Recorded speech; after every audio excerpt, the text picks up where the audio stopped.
Sunday night, May the 1st, 2016. This is the Slam Pigs Podcast special episode of the Payback Post Show. I'm here with Michael. He's back after a 2-week hiatus. We had a malfunction in the junction with our one show that we didn't get to upload. We had some technical difficulties, so what a waste of 2 hours, but he's back. Michael's back this week. Michael, thanks for joining me.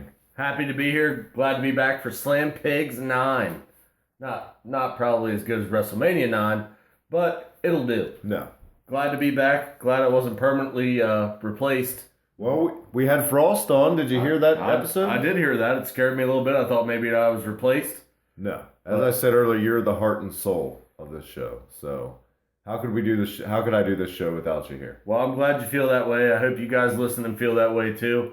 Frost, thanks for filling in there. I really did like the podcast you did with Travis. But we got a lot of show to go over this week. We do. Well, this is our post show for Payback. Absolutely. We just watched Payback. Just watched it. Really good pay-per-view. I think it was a lot better than WrestleMania. Do you? I do. You thought it was better than WrestleMania? I do. Huh. All right. Well, I mean, that's fair, I guess, because there was a lot of good matches on this pay-per-view, guys. If you guys had it on the network, good job. If you didn't have to deal with the lag like we did. Good job. Just want to give you guys a little thumbs up, a little pat on the back there. Way to spend that $9. Yep, way to do it. But as far as the internet, we had a little technical difficulties with ours during the pay-per-view. This is the first show we've watched to do a show for that we've had a lot of lag issues with. But it got fixed towards the end. The main event was great. Let's start. You wanted to start from the top? Yep, let's start from the top. AJ Styles, Roman Reigns, the WWE World Heavyweight title. Match of the night? You didn't. Well, no. No? Sami Zayn and Kevin Owens was your match of the night. Right off the bat, I'll get that out of the way. Phenomenal match. No pun intended, Mr. Styles. But the main event far exceeded what I thought it was going to be. I expected AJ Styles to carry Reigns, but I thought Reigns lived up to his end in this. I thought he looked good. I mean, what can you say? There was a lot of gimmicky little moments in this match. For those of you who didn't watch it, this ended up being evidently a 3-fall match. Because originally, about 10 minutes into the match, AJ Styles hits the phenomenal forearm. He springboards off the top rope, hits Roman Reigns on the outside, and they both go through a table. Then, as Styles is trying to get back in the ring and drag Roman into the ring, the count's at about 8, and he realizes he can't get Roman's big ass up. So he crawls into the ring and takes the count-out victory. So we figured, really? Is that how this is going to end?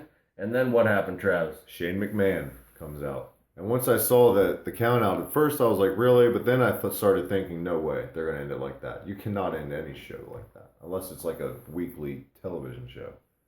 Shane McMahon came out. He said this is now a no count out. He restarted the match, and we're back to 1. A lot of great spots by AJ Styles in this match.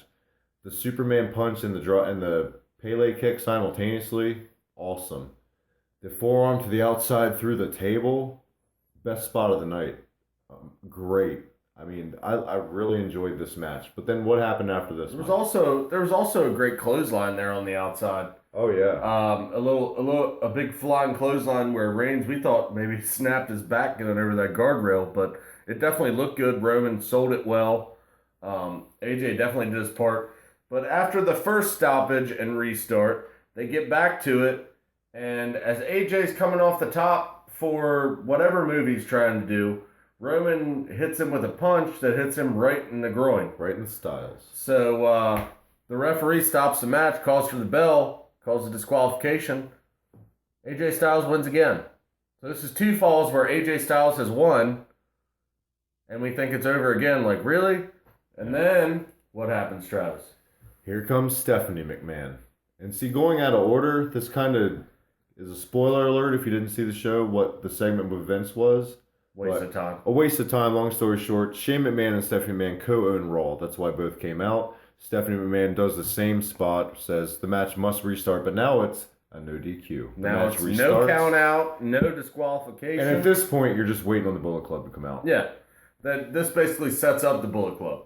Well, you can't call them that anymore, sorry. Anderson and Gallows. Whatever the WWE is calling them. We definitely saw it from this spot, like, oh, okay, they're doing no DQ, so the Bullet Club can come in and do whatever they're going to do. But the match restarts again. Styles Roman, back and forth, back and forth, back and forth. Then here they come. The Bullet Club makes their appearance. They're here. They come in, they beat the shit out of Roman Reigns, leave him laying there. AJ Styles takes advantage. AJ Styles hits the springboard, phenomenal forearm. 450. No, he hit the forearm first. Oh. He hits the forearm. That was probably the first time where we thought, oh my God, is he actually going to win? You and I popped up. Yeah, because we were like, we do that when we get excited with our marking out shit. That was one of those I'll call it a Daniel Bryan moment. Yeah. Because that's probably our biggest one in recent memory. Yep. He hit the phenomenal forearm right in the middle of the ring, it felt like, but it wasn't so much in the middle of the ring, I guess. He gets on top, grabs the leg.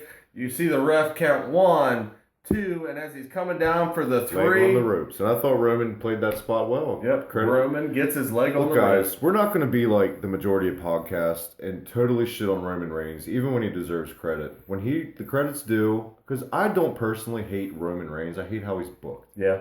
And I do hate his promo skills. I will say that. Mm-hmm. But like I said, top of the show, I thought he lived up to his end. He looked good.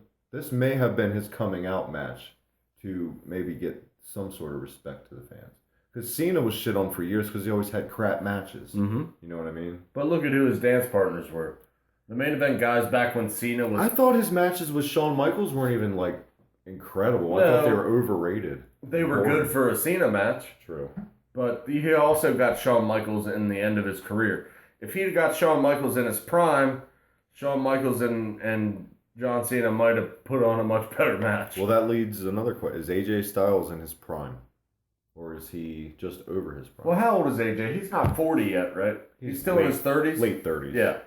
So as far as wrestling prime goes, that's another good question. I want to ask you fans out there, you listeners, what do you think is the prime age for a WWE wrestler? Let us know. Either down in the comments section, on Twitter, wherever you want to do it. Let us know what you think your prime age is. AMV Dark Angel, we know you will. We love it, man. we love your comments. We love your questions. Let us know what you think the prime age is for a WWE superstar. Because think about it, Travis. Back in our day, the WWE champion was not in what we would call, like, as far as a professional athlete goes, in their prime. Right. You think about Hulk Hogan. He got the belt the first time he was in his mid. Let's back up a little bit. Not even Bruno. Bob Backlund was totally in his prime. Yeah, he was in his mid-20s. Do you think it really started? Well, you can't even say it started. I think it changed with the TV era. I think Hogan was in his prime. It's just Hogan's work rate wasn't really like Hogan when he won the belt the first time. He was at least in his early 30s. Yeah. And as he got older in the early 90s. You could tell that he was in his mid-40s. All those guys. Because, Savage, Warrior. Yeah, and you see all these guys that are hitting their prime back then, that as far as like, if you were to compare them to a football player or a baseball player or a basketball player, these guys should be way retired. Yeah. But in the wrestling business, it's not that way. I don't know why, but it's just the way it was. Even, like, you take examples like Bret Hart, he was, I think, around 40 years old when he won his first WWE title. No, he was like mid-30s. No, he definitely was pushing 40. In 92, he was 40. Yeah, he was pushing 40. He was born in... Wrestling with Shadows came out in like 97. Mm-hmm. And that, he said, in that, I remember him telling somebody... He was 43. No, he's about to turn 40. No. Well, we'll leave that up for debate, but I'm pretty sure I'm right. Yeah, he was definitely pushing 40 when he got his big break there. But, I mean, you think about all these other stars. Ric Flair, I mean, yeah. Well, he was in his 40s. He was in his 40s when he came over to WWF. Yeah. I mean, all these guys that are wearing the belt, or as far as we go, as far as age-wise goes, they're past their prime. But as far as wrestling goes, maybe there is no prime. Right. I mean, what is a prime in wrestling? AJ Styles, does he look like he's in his 40s to you? No. Well, that might have to do with his 13-year-old boy haircut, but I mean, he looks good for his age, but he's also a Christian guy. He's never smoked, never drank. And he also has a really bad back. He does. He's working with an injury. You can tell it when he works. But let's get to the finish of the main event. Looked good to me tonight. But like Michael said, let's hear it, guys. What do you think in the comments? If that's something you'd want to talk about, let us know about. What's your opinion on a prime age for a wrestler? You know? But As far as the finish goes in our main event, It's what we dreaded it would be. I think the internet was so caught up in the Bullet Club and there being a swerve. I just think everyone just took the possibility of it being a clean finish and threw it out the window. And you called right off the bat it's going to be a clean finish. And I totally agreed. And you also made a good point. Seth Rollins. yeah, How much that would have made perfect sense for Rollins to be the mastermind behind Gallows and Anderson the whole time. yep. But it didn't have, he's not ready. He's still It injured. could still be a possibility down the road. I like that. I like it a lot better than Jamie fucking Noble and Mercury. Rollins could be the mastermind behind this. It could bring it back to the authority angle closer to SummerSlam. Because from what we're hearing rumor-wise, Rollins should be ready by SummerSlam, hopefully. But if that's the case, what do you do in certain other matches? Because there's been rumors of possibly other people taking the belt and working with Brock Lesnar at SummerSlam. Yeah. There's all kinds of... And you got the great... You know what we've been frustrated about all the injuries in WWE, but let's look on the bright side of all these injuries. What has it done? It's given guys that wouldn't have shots otherwise to break out. They're getting good TV time. There's no Dean way Ambrose. AJ Styles would have main evented for the title if Cena was out. Yeah, this early. Even that, it's just... But I mean, not just AJ Styles. You got Dean Ambrose. You got other guys that are really getting TV. Sami Zayn. Ambrose would not have gotten that. As disappointing as that match was with Brock at Mania, he would have not gotten that spot. But I mean, you got Sami Zayn, you got Kevin Owens, you got all these guys that are getting great TV time and they're really shining because of these injuries. Well, we'll get to that. Let's wrap up this main event match real quick because we're right on the cusp of the end of it. Yep. Roman Reigns wins clean with the spear. AJ Styles went off the top rope for a drop kick, I believe, or another forearm. It was another forearm. Another forearm. He tried another springboard forearm. He loves those Tito's. Missed those it. Tito Santanas. He missed it. Roman comes off the ropes. Bam. Spear. 1, 2, 3. 1, 2, 3 right in the center. And afterwards, you get a cut back to Vince and then backstage at Extreme Rules, which is a network special. May 22nd. An Extreme Rules match, a 3 rematch weeks. in 3 weeks from tonight as we record this. AJ Styles and Roman Reigns for the title. And tonight, like you said, was pretty much an Extreme Rules match. It's just weapons. It'll have weapons. That's what my biggest comment to that was. Isn't that what they just did? No count out, no disqualification. Yeah. Except now they're gonna have weapons. Like they couldn't have grabbed them tonight or something. Because we're all naive as wrestling fans, evidently, to not know the difference between what happened tonight and what's gonna happen in 3 weeks. So evidently, AJ Styles having weapons is gonna make that more believable for him to win the belt. We'll see what happens. Predictions on that match, Travis? You think AJ Styles goes over? Man. It's literally been 2 hours since that match just ended. I think it's way too early, but I think it's going to be another scenario where the internet goes nuts. And I love you guys, but I know how you are with your swerve predictions. Is Finn Balor going to come up? Who we haven't talked since he lost the NXT title to Joe. We'll get to that later. But that's your main event. It was great. That's your main event, guys. Love it or leave it. It was actually... Let's put it this way. It's leaps and bounds over Roman Reigns' main event last month. Absolutely. How'd that go over? This was definitely a more entertaining match. There were some really good spots. I didn't really see... Maybe saw one botch on an arm drag, but that was about it. Yeah, that was like, a little arm drag outside. But hey, they saved it. Yeah, and Roman saved it too. So yeah, I mean, I'm not trying to suck Roman Reigns' dick, guys, but I just kind of get sick of the hate for the guy. I'm not a big fan of his. He's not terrible. He just needs a different gimmick. I think he's just rushed into this way too soon. Yeah, he's not seasoned. Yeah, he doesn't have enough mic skills. But as far as Cena, as far as he goes as a worker, I don't think he's terrible. I think he works okay. Yeah. He definitely has the body build for a champion. That's definitely what Vince likes. He's bulking up more now. Yeah. He was deflated a little while. And you can tell carrying the belt, he's trying to put some more mass back on because I guarantee Vince McMahon was in his ear like, hey, I'm looking at you on TV. You're not looking like I want you to look. You need some steaks. Yeah. He'll have the steak. But that was your main event. That's our main event, guys. Go ahead. Sorry. Go ahead. No, you're back. It's your first week back. I'm excited. I like to jump into things, but hey, maybe Wednesday. If we do the show Wednesday, we'll try to have a 3-way this time. Frost will finally get him on with you here. Let's watch how we describe that, but possibly. And real quick, I want to give a shout out to Frost, who you can follow at The Chaos on Twitter with the K. Frost did a great job. We got a lot of great feedback from Frost being on. I was really happy with the quality. I didn't think I could pull it off with my ghetto rigged setup I had, but we did. But it didn't sound bad. It's good to have you back. Glad to be back. But like we said before the main event, you had what decision will Vince make to get on with the show here a little bit, because this isn't our full-fledged show. No. This is just our little sampler. Yep. Where you get the sticks, the mozzarella sticks, the tenders, all on one plate. Get your little appetizer. Try to give you a little bit of everything in spurts.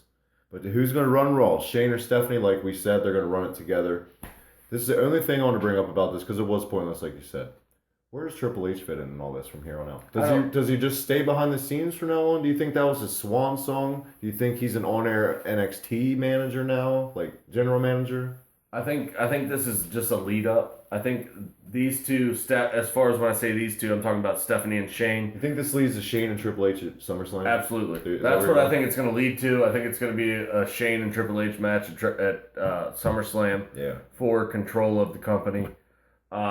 Because you just know eventually this is going to come to a head where Stephanie and Shane are going to go at it, and Triple H is going to magically appear, and there's going to be some angle to where they're going to have a match. Dad, I'm back. Whether it be maybe if I was booking it, I would book it as a ladder match. Yeah, you want to see Triple H in a ladder match at 40, reaching for control of the company. Okay. Put it in a briefcase. You're reaching for control of the company. You're not going to have Shane wrestle in a normal match. You can't have him and Triple H in a normal match. Well, just Shane in general has to be in a gimmick match where he can kill himself, basically.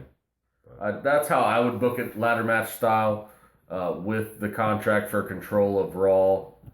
I think the Raw after Extreme Rules, we'll see Triple H poke his head back in. There's also some other rumors that are going on, but guys, this is going to lead us to our first break of the night. Maybe our first and only. I want to put it on myself tonight. Promo time. Promo time. I'm calling myself out. Well, we did Ric Flair with Frost, and that's, I think, the only promo break we had for that show. So unless it's not Ric Flair, who do you got on tap for our first promo? It's definitely not Ric Flair, but my first promo of the night is going to go to Jake the Snake Roberts. Ooh, trust me. Don't trust him, though, ever. Don't trust him, Don't you ever trust him. Ever. Don't you ever trust Jake the Snake. Get your little arm bit. Against the Macho Man, Randy Savage. But bear in mind also that the Macho Man will have the lovely Elizabeth by his side. Well, that's got to be an ace in the hole for him, huh? Which one's the toughest one? You tell me. What's she got to be down at ringside for? Hasn't she learned her lesson? You know, some things are worth doing twice. You mean slapping her around the face? No, I mean talking about dropping Randy Savage on his head 2 or 3 times the DDD. Trust me, I would never put my hands on Elizabeth. Well, you say trust me, but I don't think too many people have trusted you in the past, and that has been proven. See, that's the curve of the whole thing. I've always been an honest man, Alfred. I've always stood up here and said, yes, I am a snake. Expect the very worst from me. Expect the unexpected. Well, Randy Savage, a cobra has bitten you. I have slapped your woman. You have to go home and sleep with her nightly and look at her eye to eye and say, honey, I can't take care of this man. Now, that has to frustrate you, Randy Savage. And a frustrated man is a dangerous man. Why? Because they do things beyond the call of duty. But that'll make us even, because I'm out over the limit myself. This time, you have no serpent to take into the ring with you. That was the whole trick, man. These people do not understand. I thought you might have caught on. The snake in the bag was not the snake at all.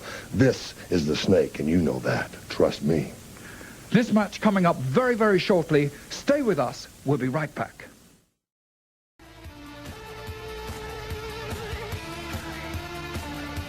All right, that was the Snake Man here on our first promo break, maybe our only of the show. Trust him? Don't you trust that man. Not in that era. I love Evil Jake. Jake the Snake in that era was one of my favorite characters ever. Definitely worthy in Hall of Fame, and definitely good to see him get his life back. Well, our next match on Payback was for the WWE Women's Championship. You had Charlotte defending against Natalya, with Ric Flair in Charlotte's corner, and the return of the hero, on this podcast at least, Bret the Hitman Hart, fresh off a successful prostate surgery. Great match. It was a good little women's match for what it was. I liked it. The finish, balls. Yep. So fucking stupid. So generic, so lame. Oh, really? Like, I had such high hopes for this match, especially the way it started out. Great technical match between these two girls. No flaws in this match whatsoever. There was a lot of great technical work in this match. Start to finish. You saw some teasers on Ric Flair maybe getting involved, maybe not. But as far as the ending goes in this match, what happened, Travis? They went back to the generic well because they didn't know how the fuck to book this match, in my opinion. The only way that I would see this make sense, who's the referee? Little H. How many people would know the connection between Little Nate, to even call him Little Nate, and Ric Flair to begin with? Charles Robinson. That's the only way I can see that finish making sense. Ric Flair had an interesting week. I talked about that with Frost on our little segment the other day. Anything you want to shed on Ric Flair's little incident at the airport before we move on here? I'm pretty sure this probably wasn't the first time Ric Flair's been passed out at an airport, or even the first or fifth time that he's done this in his career. It's the first time that it's made the news because of the world we live in today, with social media, with the internet, all that stuff. Ric Flair's been doing this for years. We know he likes to party. People that have worked in this business can tell you how many times they partied with Ric Flair all night and he showed up the next day at the show like nothing happened. So as far as Ric Flair getting in trouble in an airport, pish posh, I don't give a shit. Thrasher and Mosh. Yeah, it's just something that happens with Ric Flair, okay? He likes to party, he likes to drink, he likes to have a good time. He's that kiss stealing, wheeling dealing son of a gun. On the other hand, Frost and I talked about this. It's not 1986 anymore. Tully's not riding shotgun. J.J. Dillon isn't booking your hotels. He's almost a 70-year-old man. So he's not allowed to have fun? That's not being passed out in an airport is not my idea of fun. Well, maybe his flight got delayed. Especially now that he's managing his daughter, you would think he would want to be that good influence type. You know what I mean? I don't know. That's the parent in me speaking out. People are human, as far as I'm concerned. It's not like he called somebody the N-word. What you gonna do, brother? Yeah. But as far as that goes, I'm willing to let that go. People make mistakes. Nature Boy, I'm okay with it. I like to party. So I like the boogie. Yep, he likes the boogie. I could have swore he was going to be released by the end of the week, but no, he was on the pay-per-view as advertised. Everything went smooth as a sailboat. Never knew anything happened. The sailboats were smooth. I don't know why I said. But let's move on. Dean Ambrose, Chris Jericho in a nothing match. To me, meant nothing to either one. Kind of a snoozer. I want to bring up something. I'm at a kind of a crossroads with Dean Ambrose. I think the silliness over the past couple months, the dumb spots that we both don't like, the little rebound off the rope spot, which is so unrealistic. I mean, I know it's pro wrestling, but come on a little bit. This isn't a fucking jungle gym. I want to like Dean Ambrose, but it's like, not even the booking. Dean Ambrose makes it hard for me to like Dean Ambrose. But I still do. I haven't totally soured on him yet. Kind of a sleeper match. Dean Ambrose, though, finally gets a pay-per-view win. How long has it been since we've said that? Months. It's been months. As far as you go with the Dean Ambrose sourness, I'm kind of getting on the same boat. I think mostly just from his look. I think it's kind of just thrown together. I definitely liked him more in the Shield. Mishmash? Yeah, I definitely liked him more in the Shield. But the biggest thing that gets me with Dean Ambrose is his hair. Like, quit throwing your hair in the front. We know you have a giant receding hairline. Ric Flair's in the roster. We don't need any more noodles. Yeah, you just look like a hobo. It's really like you should be sitting on the side of the road, like with a little offering plate, hoping for change. That's what he looks like. Well, you could say that about Mick Foley. You know, you could, but it's not his look that's bothered me. It's just the way he works. His look bothers me, and some of his work bothers me. But as far as his overall work, I can't complain because he has had some really, really good matches with a lot of different people. It's just personality-wise, I have a problem connecting with Dean Ambrose. Yeah, fair enough. But Dean Ambrose gets a clean win over Chris Jericho. Chris Jericho annoys the both of us to this point. This incarnation of Chris Jericho, not classic Jericho. It's Not Ralphus He's Jericho. he's just really annoying. It's time to just tour with your band and show up for a promo or on a special Raw every now and then. It's time. Anytime he talks trash in the ring, it's just annoying. Get up, Ambrose. Get up. You're stupid. Yeah, like what are you, 6? You're stupid. Really? That's what you come up with? Too stupid. Yeah, like. Sorry, Chris, you're one of the all-time greats, but this is not the best moment in your career for me. Yeah. Hopefully, they either find something better to do with you or you take another break. I can see this being his last appearance for a while. I hope so. Me too. He But- needs to recharge those little Jericho batteries. He does, I'm just saying. Well, what do you guys think? Have you started to sour on Dean Ambrose? Are you still on the Ambrose bandwagon? Let us know in the comments down below or on Twitter at the HibickiTMD. Our Facebook group isn't up yet, and that's on both of us. But let's talk about right now. I want to apologize for the sound quality of this week's show. Michael. New venue. New venue this week. They're hanging from the rafters. We're in a palace now. I have moved. A little bit of personal stuff here. A lot of you guys on my Twitter know this. I've leveled up my housing situation. So I'm in the process of moving. So if you don't have a lot of edits this week, a lot of new game review videos, that's why. I apologize ahead of time. But Michael, you've also moved. You're a little bit ahead of the curve on me on your move. Yep, I'm almost fully settled in my new place, which is where we might be having some shows from here to there every once in a while. We'll see. But we both definitely have some good spots in our homes to where we could do this. It's just getting the nicks and crannies taken care of. Getting some more things in the rooms to where it's not such a echoey sound quality. This show you guys listen to tonight is literally broadcast from my brand new laundry room. So Yeah. we're doing the best we can. But We're in the laundry room, folks. But like I said, again, I apologize for sound quality. Hopefully next week the Kinks are worked out. Slam Pigs is back in full force. Intercontinental Championship It's our match. next match. But at least in the laundry room, they know we're clean. There you go. Hey. Well, it's okay to be a little dirty, like Yep. Barry Windham, Hey, but I like being clean too. like Tully Blanchard. Yeah. Well, clean today. Yep, he's always looking good. That's a tough choice. Do you go dirty Barry or you go clean Tully? Sometimes you're in the mood When for was either. Tully clean? I mean, in that promo we had on the one show, he I'm talks just about saying. low cleavage day. I'm Yeah. as clean as they come, baby. And you know Barry's always dirty. Oh, Dirty Look Barry. at his nephew. For Christ's sake. Look like he never took a shower. Intercontinental title match. Intercontinental title match Cesaro versus The Miz. for the Intercontinental title. With Travis the real coming- star of The Yeah. Miz, Maurice. Yeah. Okay. Travis, coming into this match, did you think, who did you pick to win this matchup? Well, I had a feeling Cesaro was going to walk out with it, honestly, to feud with Kevin Owens. I think the reason Ryder won the title at Mania was to have Owens lose it, but not look weak losing it, just so he could have another feud with the returning Cesaro.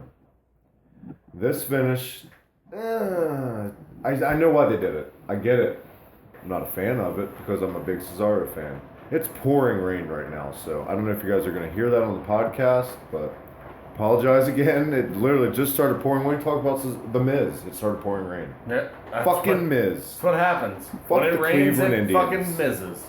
This was a great match. It wasn't a really good match. I thought the question you were going to ask me is, did you expect The Miz to look this good in the ring, work rate wise? I didn't. Never gonna ask that because I've always been a Miz fan as far as work. Yeah, well, you can say what you want, but Miz has always been a good worker. It's promos. His promos are lackluster. But you can say what you want about the guy. He won the main event at WrestleMania He'll always have that. He can always say that. Yeah, I mean- against John fucking Cena. against Mr. Universe, John Cena. It may not have been the cleanest win, but this guy walked into WrestleMania with the belt, walked out of it with the belt. His promos are lackluster at best, but what do you do with him as far as The Miz goes? The Miz is always going to be a good worker. It's The Miz. You know what you're going to get out of him in the ring. It's just what can you get with him outside of the ring. I think that's why they're putting him with Maurice, his wife. It adds something. It adds some eye candy, makes him more hateable because Maurice plays a good bad girl. But coming into this match, I definitely didn't pick The Miz to retain. No. The way they did this, for those of you who didn't watch, Kevin Owens, who was just in the match before that, was sitting commentary. And while this match is going on, Sami Zayn comes back out and attacks him for some reason. And as the match in the ring is going on, the match outside the ring is going on. And Cesaro hits his finish. Cesaro hits the crossface in the middle of the ring. And as the ref is getting ready to ring the bell because Miz is very on the verge of tapping, he sees Sami Zayn, Kevin Owens right outside the ring on the apron fighting. So as he turns his back, of course, the old school wrestling, I didn't see it. You see Miz tapping out. And the grappler cum face. Yep. And in the crippler crossface, we're not supposed to call it that. But that's why we call it the grappler cum face. Yep. Cesaro gets up, comes to the ring apron, knocks both of them off the apron. Then what do we get? A distraction roll-up. We get a schoolboy. The Miz, with a dirty finish, with the pull of the tights, gets the 1, 2, 3, retains his Intercontinental Championship. Crowd was not happy. I was not happy. I wasn't happy about it either, but bad finish. What you got? So what do you think, Travis? Is setting up a fatal four-way for the IC belt? Possibly. At Extreme Rules? Fatal four-way Extreme Rules match? That sounds about right. I think that's where they're going to go from here. So it was a great match. It wasn't a bad match. I didn't care for the finish, but that's just personal taste. On to our match before that, which, as far as Travis goes, is your match of the night. Your match of the night. The Blood Feud. Kevin Owens and Sami Zayn. 1-on-1. First time finally on WWE pay-per-view. What are they fighting for? It's a grudge match. It's respect. And this was a hell of a match. This followed a black cloud that loomed over the pay-per-view. The initial injury that we'll get to that. Yeah. But for those guys to go out, because this crowd was stunned silent when that injury happened, and they brought the crowd back up, I think that's the mark of a great worker and a great feud and great booking. This match had all of that. What happened after the Cesaro match, that's another story, but as far as this match, this is the match they should have had at WrestleMania. Not Sin Cara and Zack fucking Ryder in a ladder match. By the way, Zack Ryder's on NXT. He was on this week, and he lost. So I'm glad he got that Intercontinental title. Yeah, that made... Way to elevate that fucking title. No sense. This was your match of the night. Michael, you enjoyed it. There's really not much more to be said. Guys, if you have just watched the match. Watch the match, I guys. can't do it justice. It was a good match. Well, this show opened up with a red-hot crowd. And they were ready to cheer, and what they got to start with was what they wanted. Here's where we're going to bring the show down a notch for a little bit with some somber news. You had your tag team tournament finals for the number one contendership. You had Enzo, Amore, and Big Cass going against the Vaudevillains. How you doing? Who picked this final? I don't know. Anybody? It's really irrelevant. The big news coming out, I think the whole pay-per-view. Yep, this match... Literally about 2 or 3 minutes in. This match started off so well, too. There was a lot of good technical wrestling. Promos beforehand. The crowd was a lot of good spots. The crowd was so hot for this match. When I was watching this, I thought this was going to kill the show. You had the New Day that opened up before this match even started. Well, got the crowd. The elephant in the room. Enzo Amore was thrown to the outside by Frank Gotch's son. Yep. Simon. Simon throws him into the ropes. I guess it was supposed to be a baseball slide by Enzo Amore. And that was a total botch. Unfortunately, his head caught the second rope on his way out, and his head just slammed off the mat as he came outside the ring. Bad. It looked really bad. It looked like he snapped his neck at first. He actually, so sudden. And he knocked himself out cold, literally, guys. This was not a work. This was a shoot. This actually happened. As they're checking on him on the outside, they realize he is out cold. His body's hemorrhaging and everything. He was stretchered out. He was stretchered out. The match was abruptly ended. Nothing was announced either. Nothing at that moment. Nothing was announced, but we did find out towards the end of the show, guys. Enzo Amore was moved to the hospital there in Chicago. He was moving all of his extremities, and they did diagnose him with a concussion. So I know it's bad news, but it's good news. It wasn't a broken neck. It wasn't anything that's going to affect his career in the long run, hopefully. And a lot of people might think this is horrible timing, but with like the Cinderella story they can spin on this, I think they'll even have the momentum they had to begin with was insane. But now, I'm not sure on the minimum amount that you have to be out. I think it's at least 30 days. It could be up to 90 depending on how you respond to treatment as far as concussions go. Well, he's a littler guy, too. But this is kind of what we wanted anyway. We don't know who was going to win this match. We were kind of thinking maybe the Vaudevillains because it made sense. This was a way for the Dudleys to run in without the Dudleys having to run in. Yeah, we were kind of thinking the Vaudevillains were going to win here just to make sense for the heels versus the babyface. Yeah. But in the long run, I think this is good for Enzo and Big Cass. I think this when Enzo comes back, it's just going to make him even more popular. Oh, yeah. Hopefully, this sets up a SummerSlam match between the New Day and Enzo and Big Cass. We know my thoughts on that. Yep. So I don't want to see that. You don't want to see it, but if it's going to happen, it needs to happen at one of the big pay-per-views. Hence WrestleMania or the second biggest pay-per-view, SummerSlam. Do you run New Day for a whole other year with the belts? No, you can't run them all the way to WrestleMania. Something has to happen. A whole other year as a group? Yeah, absolutely. You do? I do too. They're red hot. But as far as that goes, I think to make Enzo and Cass wait that long to collide with the New Day, I think that all that does is just simmer them. Yeah. I think all that does is put out their flame as far as how hot they are right now. So at least they're going to be on at least a 30-day break here because of the concussion. When they make their return, you know they're going to get a big pop just like they were getting anyway. So it's just going to make them hotter. Maybe it's not as good for the New Day because as good as the New Day are, when Enzo and Big Cass come back, they might get overshadowed a little bit just because the crowd wants it. You think they sideline Cass too? I would. What do you do with him? You know what I mean? I don't think it makes any sense to have him do any kind of single stuff. What a bad break.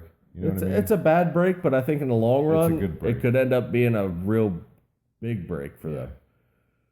If the timing works out the way I think it's going to work, I think they're going to come back right around SummerSlam or right before it, and or that's the fall, which could lead into WrestleMania season. You could. Never know. Depends. I don't think a concussion should leave you out that long, but right. If they're trying to be safe about it, it could happen. But as far as this goes, it was a bad break for the pay-per-view. But in the long run, I think for Enzo and Cass, this could actually help them more than hurt them. Takes them off television for a little while. You know as much as I do, just like with a new girlfriend, you know, when you're not around each other as much, it makes you miss each other more. So absence makes the heart grow fonder. Absolutely. So I think this is good, just like the Daniel Bryan effect. But hopefully not with that kind of ending, which I doubt. But I think this is going to be good in the long run. I think it's going to make SummerSlam great.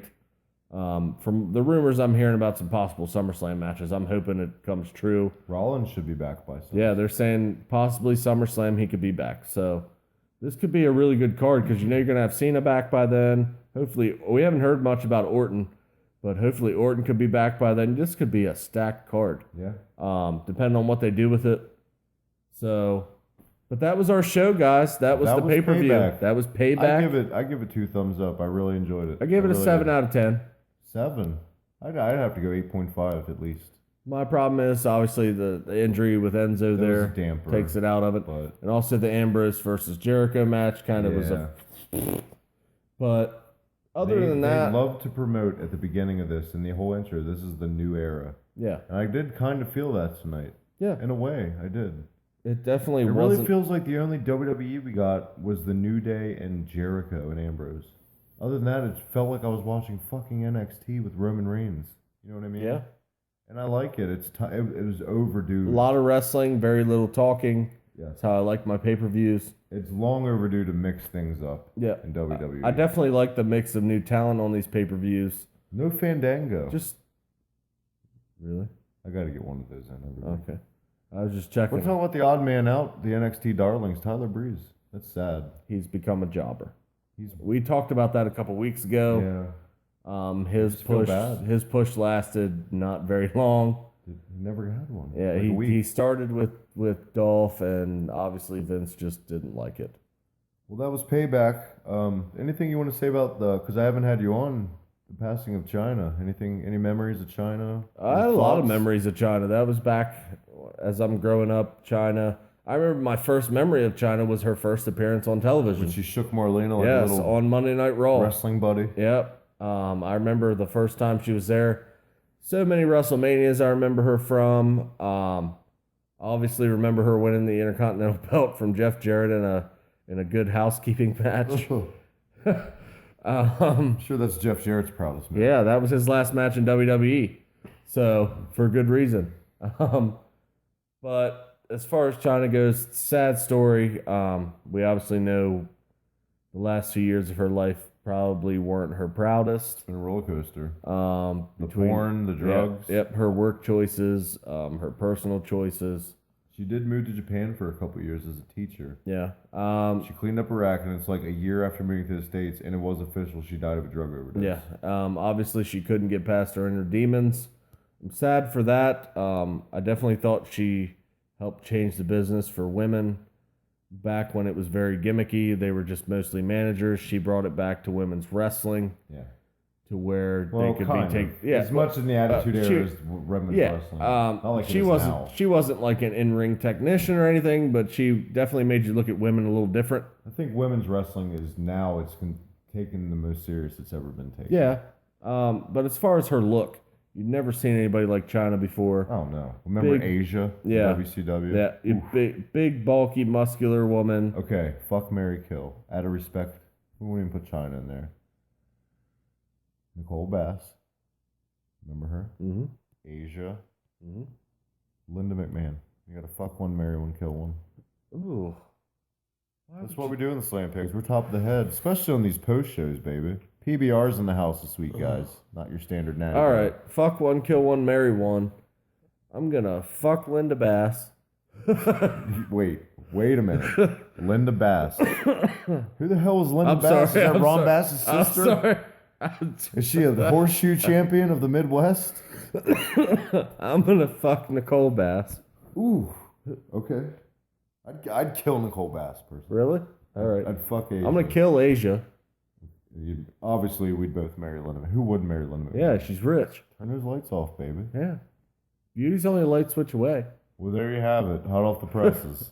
Fuck her, kill her, marry her. We're back to middle school. I know Frost, and I wasn't expecting it, but he was a huge China fan, which he talked about. I don't know if you heard it on the show the other night. But... Also, shout out to Prince. Rest in peace. Way to take my thunder. I was going to say, even in death, China can't catch a break. Because literally, like a couple hours later, Prince died.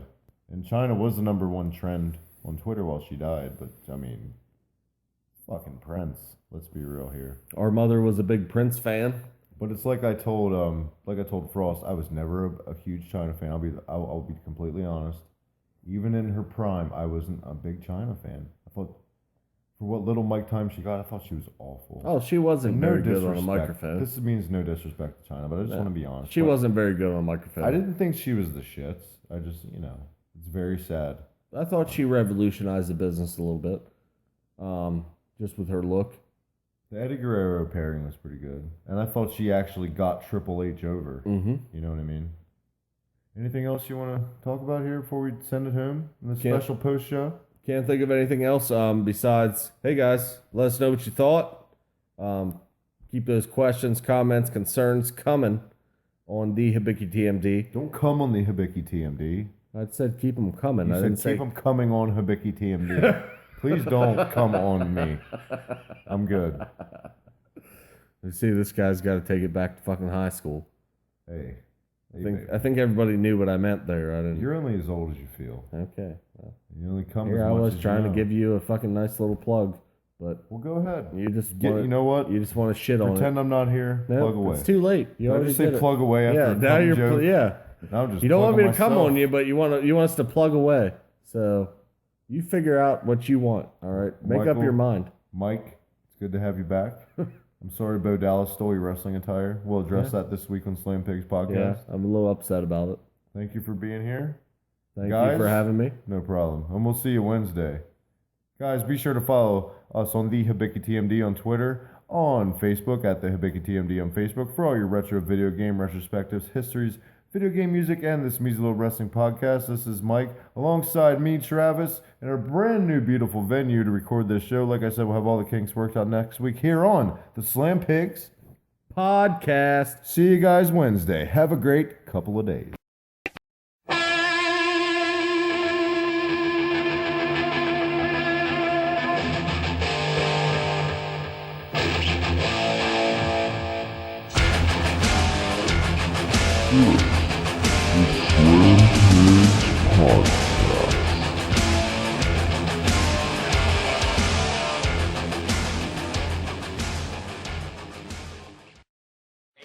Hey, what is going on?